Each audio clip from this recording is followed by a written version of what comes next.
नमस्कार शेतकरी बांधवांनो, आज आपण पुणे येथील डोंजे गावामध्ये सलील भागवत सरांच्या ॲपेरी सेटअपमध्ये आलेलो आहोत।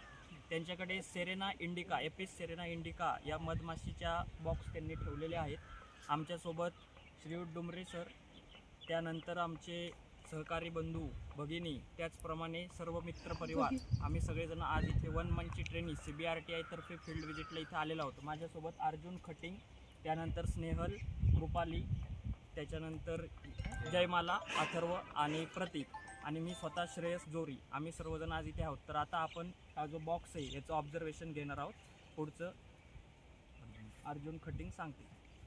आपण बघू शकता हे वरचं कवर आहे। आता आपण हे ऑब्झर्वेशन घेण्यासाठी हे ओपन करत आहे।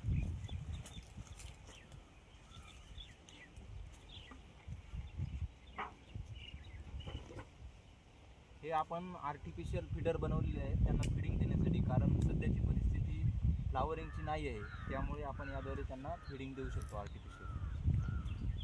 तर आता आपण एक एक फ्रेम काढणार आहोत आणि बघणार आहोत, ऑब्झर्वेशन घेणार आहोत। प्रत्येकाने एक एक फ्रेम काढा। मी पहिली फ्रेम काढतो।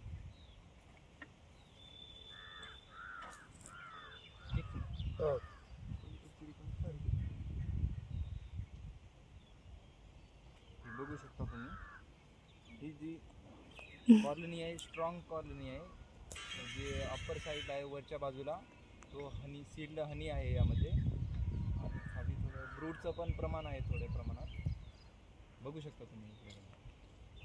हा जो बॉक्स आहे याच्यामध्ये टोटल 8 फ्रेम असून यातल्या 2 फ्रेम एम्प्टी आहे।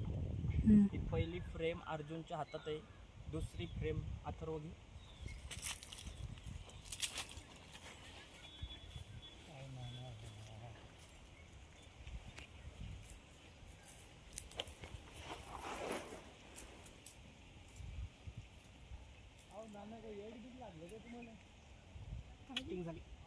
ओके ओके, आमच्या मित्राला इथे आता माशीने स्टिंग केलेलं आहे, तर तुम्ही बघू शकता इथे स्टिंग झालेलं आहे, कारण ते ऑब्झर्वेशन घेता वेळेस खूप हळूने घ्यावं लागतं, अलगद हळू हाताने ऑब्झर्वेशन घ्यावं लागतं। इथे बघा जर केलं तर हे स्टिंग केलेलं आहे। हा स्टिंग इथे दिसतो। नमस्कार शेतकरी बांधवांनो, आज आपण पुणे येथील डोंजे गावामध्ये सलील भागवत सरांच्या ॲपेरी सेटअपमध्ये आलेलो आहोत। त्यांच्याकडे Serena indica Apis Serena indica या मधमाशीच्या बॉक्स त्यांनी ठेवलेले आहेत। आमच्यासोबत श्रीयुत डुमरे सर, त्यानंतर आमचे सहकारी बंधू भगिनी, त्याचप्रमाणे सर्व मित्र परिवार, आम्ही सगळेजण आज इथे वन मंथची ट्रेनिंग CBRTI तर्फे फील्ड विजिटला इथे आलेलो आहोत। माझ्यासोबत अर्जुन खटिंग,